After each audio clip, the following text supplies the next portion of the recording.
Nina benkosi nina besilo nina bakamdlekombana kulo lonke lika Mthandeni la kufika khona lo mbukiso wemlaba media.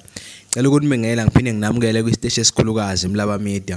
Nibingelelwa yimini umJJ vetevete bafazi bagangele bavulela ikhandlela maqede yenzeka leyo mpahla kulowo muzi. Unkunzi sematholeni imbongi semacimbeni abaningi bashiya endleleni bemile bekhamisile bethukile lenkondli baxakile. Phela bese ngifikile nekhali zami sengilolile sengishipeni iphepha. Nalolu limi lakwaZulu uZulu omkhulu ngangezulu ngingumZulu phaqa futhi ngiyashaqa.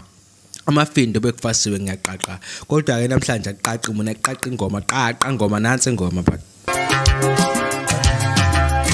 uze kwamile umshelewa Natasha yodunkila uze kwamile umshelewa awusuka umfo ophosa kwenyathi ukushesheleza amadoda awusuka amadoda awusuka umfo amanqele umfo waduyaza awugudluka sigedi kusali ipitikoti phansi lemdletsheni phansi lehluhluwe phansi lekwankomo ngayixoshwa ematuba bathu bangazigodi ezine bathi kwahlaba izikwa nongoma isematuba isehluhluwe zonke lezi zindawo zamanga kodwa ngoba kwele ngabade lonke kodwa ke ngime ngendaba eningi ngikhuluma ngale ndaba esizokhuluma ngayo lensizwe ukuthi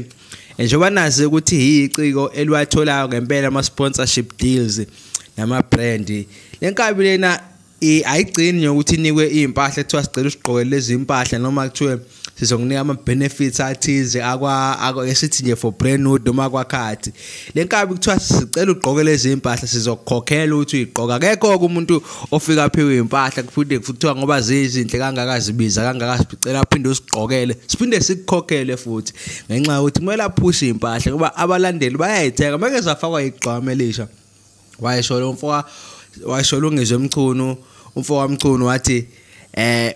uba ngabe thephihlisaka kodwa angikho-ke lapho mina ngoba ngumuntu neutral futhi yona into engihlezi ngiyiphasisa yikho ukuthi ake ngiphinde ngikhuluma ngale ndaba yokuthi umfo wakuphosa kwenyathi namhlanje ebusuku namhlanje uzobe elapha na eJozi FM isiteshi saseGoli sana ehamba nesidudla lapha na kwizigi nesidudla ngicabanga ukuthi uzobe ne-interview ke sizozama ukuthi sizame ukuyirecorda and then bese sibona ukuthi siyakhona ukuthi siyifake bese ngiphinde futhi ngithe ngivala nje ngivale nganawo umntalapho inkosi yemntalapho lena Igcokamelisha linqeni uthi manje ukuthi usaphapha vele kulande ngawo umntalapho uthene sakhuluma ngayo le ndaba le yale video yokuthi impahla yena mfowethu vele athiwa akhokhele ethiwa sicela usigqokele lezi impahla sizokukhokhela wavele wakhomenta kubo Nkosi wathi umdala kabi ukuchoma ngempahla ayilavela mlandi Igcokamelisha ngingakhipha indaba zamuntu utalapha kuphela athi ngimncane kabi kuwe mina bafo ukuthi nje ngimdala ngempumelelo kuwe angibekanga kahle le ndaba bafuthi ngimncane kabi kuwe mina bafo ukuthi nje ngimdala ngempumelelo wasala kanjalo uBonkosi awusuka ngicela udlule ngo like no share no subscribe iyo nje leyo ndaba sithanda umculo wakhe sithanda umculo omnandi